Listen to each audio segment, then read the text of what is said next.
ചേർത്തലയ്ക്ക് പോകാനായിട്ട് ബസ് സ്റ്റോപ്പിലോട്ട് നടന്ന സമയത്താണ് ഒരു ലിഫ്റ്റ് കിട്ടിയത്.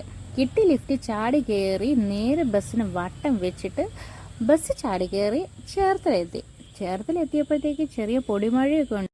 ആ പൊടിമഴയൊക്കെ ആസ്വദിച്ച് നേരെ ബിഗ് ബസാറിലോട്ട് വിട്ട് ബിഗ് ബസാറിൽ ചെന്നപ്പോൾ അത്യാവശ്യം തിരക്കുണ്ട്. പക്ഷേ തിരക്കിൻ്റെ ഇടയ്ക്ക് നിന്നൊക്കെ ഞൂണ്ട് കയറി ഞാൻ ബുക്ക് സ്റ്റോളിൽ ചെന്ന് നോട്ട്ബുക്സൊക്കെ മേടിച്ച് അവിടെ നോട്ട്ബുക്സ് മാത്രമല്ല കേട്ടോ, കുറേ സാധനങ്ങളുണ്ട് ഒരു വീട്ടിലേക്ക് ആവശ്യമുള്ളത്. അങ്ങനെ അവിടെ നിന്ന് കുട മേടിച്ച് പിന്നെ കുറേ ചെരുപ്പിൻ്റെ കളക്ഷൻസൊക്കെ നോക്കി, പക്ഷെ ഒന്നും മേടിച്ചില്ല.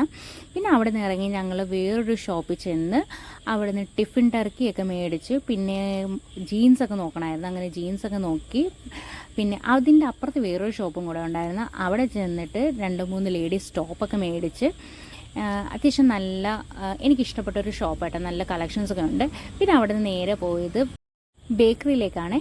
അങ്ങനെ ബേക്കറി പോയപ്പോഴത്തേക്ക് എന്തൊക്കെ അലുത്തുകുലുത്ത സാധനങ്ങളൊക്കെ എല്ലാവരും കൂടെ ഓർഡർ ചെയ്ത് ഞാൻ എൻ്റെ ഓൾമോസ്റ്റ് ഫേവറേറ്റുള്ള സാധനം അടയാണ്. അത് ഞാൻ ഓർഡർ ചെയ്തിട്ട് ഒരു അട കഴിച്ചു. പിന്നെ അവിടുന്ന് നേരെ ഇറങ്ങിയപ്പോഴത്തേക്ക് ഓൺ ദ വേ എനിക്ക് ഒരു കപ്പലണ്ടിക്കാരൻ ചേട്ടനെ കിട്ടി. അവിടുന്ന് ഒരു കപ്പലണ്ടി മേടിച്ച് ഞാൻ നേരെ ബസ് കയറി. ഞാനല്ല കേട്ടോ, ഞങ്ങൾ ബസ് കയറി. ഇങ്ങോട്ട് നോക്ക് എടാ, നിന്റെ മുഖം വന്ന കുറേ വീഡിയോസ് എൻ്റെ അടുത്ത് ഇരിപ്പുണ്ട്. അപ്പം ഞാൻ അതെടുത്തിട്ട് നമ്മൾ പോസ്റ്റ് ചെയ്യും. അപ്പം നീ എന്ത് ചെയ്യും? അങ്ങനെ ഗൈസ് ഞങ്ങൾ തിരിച്ച് വീട്ടിലോട്ട് നടന്നുകൊണ്ടിരിക്കുകയാണ്. അപ്പോൾ ഇന്നത്തെ ഷോപ്പിംഗ് കഴിഞ്ഞു. അപ്പോൾ ഇത്രയൊക്കെ ഉള്ളൂ. Tata, bye bye.